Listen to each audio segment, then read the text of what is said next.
I'm Brian Enton in for Chris Cuomo tonight. It has been nearly 2 weeks since Trump ordered a federal takeover of D.C. He employed the National Guard and several other federal agencies to crack down on what he felt had become a lawless city. And today, the White House is taking a victory lap after new crime stats came out showing that the plan has been working.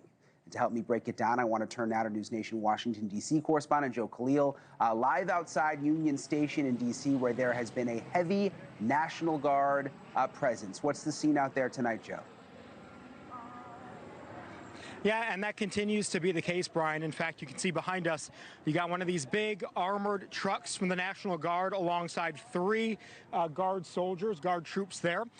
To my right, another one, the exact same situation. You see the big armored trucks here. And what you cannot see, Brian, what's out of frame because it's behind you, is you have at least two National Guard Humvees and another one of these vehicles, all of them stationed all over Union Station. Now, what's interesting here is Union Station is a huge thoroughfare, Brian, for travelers coming in and out of the city. So people who are coming here from outside of the district, oftentimes this is the first thing that they're going to see in D.C. If you're looking for a presence, for a sort of show of force, that is exactly what this accomplishes here.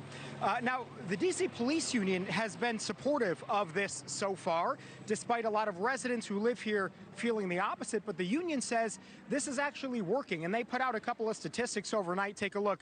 They're just comparing the first 5 days of the quote-unquote takeover versus the 5 days before there were National Guard.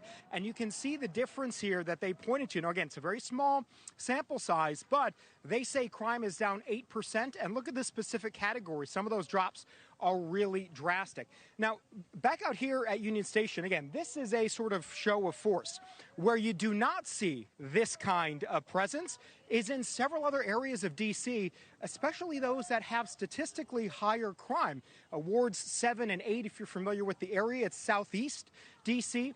Again, higher crime areas, no National Guard presence. So we were there earlier today talking to several people who live there, including Tom Donohue. Tom, thank you so much for joining us again. No problem. So explain to people sort of the feeling when, again, you're living in this higher crime area and you don't see anything like this over there. Yeah, I'll be honest with you, this is the first time I've seen the Humvees the whole time. I'm in Southeast for the Fairlawn community. We've seen no Humvees. We've seen very little any additional law enforcement. The very first night we saw Secret Service, about 8 deep, just walking down the streets, pointing their flashlights into cars, almost like they were looking for trouble. That's not the kind of trouble we need, or the kind of coverage that we need. Yeah. Would you welcome a presence like this, or if they would help at all? Yeah, sure. We're going back to school on Monday. We need to make sure our streets are safe for our little ones going back to school. As an advisory neighborhood commissioner, I've requested additional help from MPD for an event that we had on Saturday, and then we were at Anacostia Park, which is a federal park. Asked for park police to be there. Not one showed up. Now, as an elected official, you would think that when we're asking for the help, that we would be plentiful of help. We've got all this stuff around us. Yet I can't get any help at a public event.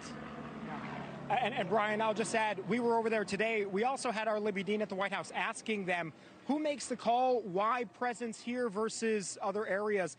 They didn't give us the why, but they did tell us the who. They say it's the interagency task force that's basically running the federalization. They make the decisions about where National Guard troops are posted up. But we're still asking them why here and not there. Not exactly getting a good on-the-record answer just yet, Brian. Yeah, I think you said it, though, at the beginning. I mean, it sends a message. You've got this transit hub there where people come every day. To have it right there sends the message out, we mean business. Joe Khalil, Tom Donohue, the neighbor there, we appreciate you both very much. I want to bring now in another